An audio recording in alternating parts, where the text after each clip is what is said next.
Most Americans, 60% would go into debt if they were faced with a $1,000 emergency situation. So this is terrifying for the average American. This has to change. And the problem is that personal finance is not really emphasized in our current school systems. Sure, we can learn math and English and science, and all of those are very important. However, we don't learn anything about personal finances. The only way that you can is on your own through, different books, talking with family members, parents especially, watching YouTube videos such as this one.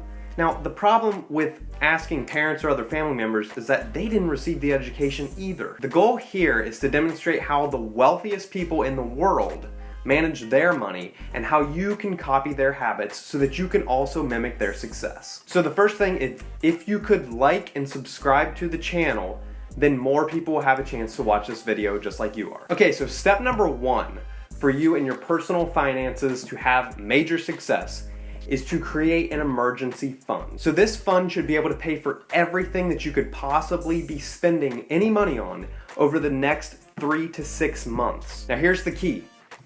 You can't touch this emergency fund for any reason whatsoever unless there's a true emergency. You can't go spending this on a new phone even though your phone is perfectly fine that you're using right now. You can't spend it on a vacation that you can't afford and you haven't really earned yet. The richest people in the world have accounts and cash just stashed away that they will never, ever touch. This should be your goal as well. This may sound impossible to do right now, especially if your finances are tight, but I assure you, you need to make this a top priority. It's completely possible. Once you have this set up, you will be so happy to have this peace of mind. The feeling of knowing that you'll be okay in any emergency situation is priceless. Step number 2 is to create a budget that tracks all of your expenses. This will give you a way to review every dollar that you spend, as well as every dollar that you're bringing in. You can then break down your budget and see, what are you spending money on that's not completely necessary that you can cut out and start saving that money instead. This step alone will pay you back in major dividends.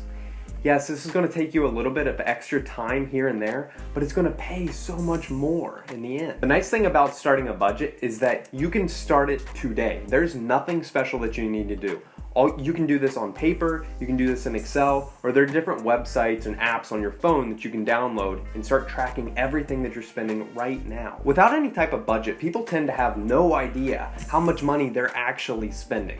You'll just swipe your credit card here, swipe your credit card there. You don't understand how that debt is actually rolling up. Don't let this happen to you. Start your budget today. Right after you finish this video, download an app, open an Excel sheet, and just start documenting everything that you're spending. The wealthiest people in the world do this, and so should you. So copy their habits so that you can mimic their success. A good test for you would be to track everything starting today for the next 30 days and just break it down into essential expenses and non-essential expenses, and then try to reduce that by 10%.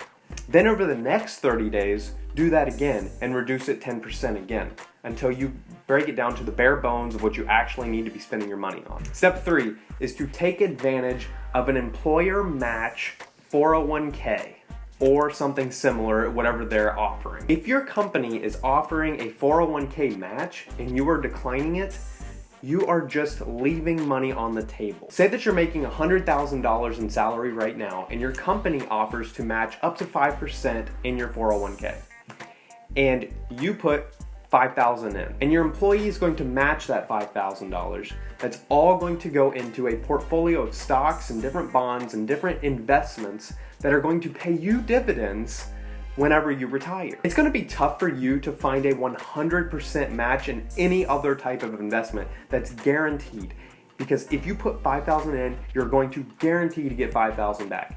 It's so tough to find any other investment like that. If you don't think that you can afford this, go back to your budgeting and make this one of the top priorities so that you can afford it. You can't afford not to do this. This step is so important. It's one of the very first things that I research before I even start to think about interviewing with a company. Step 4 is to invest in your education. It's so important to invest in yourself and your continuing education. This can include higher education through college, seminars, or simply books or videos that are going to help you increase your own potential. It's crucial that you take advantage of the information that others have put out there that's tried and proven, and use that to your benefit. For example, did you know that the average CEO reads 60 books a year, while the average employee reads less than 1 book a year? So get out there, spend a little bit of your hard-earned money on a book that then can increase your own knowledge. You spend a little money on a book, it will allow you to earn more money in the future.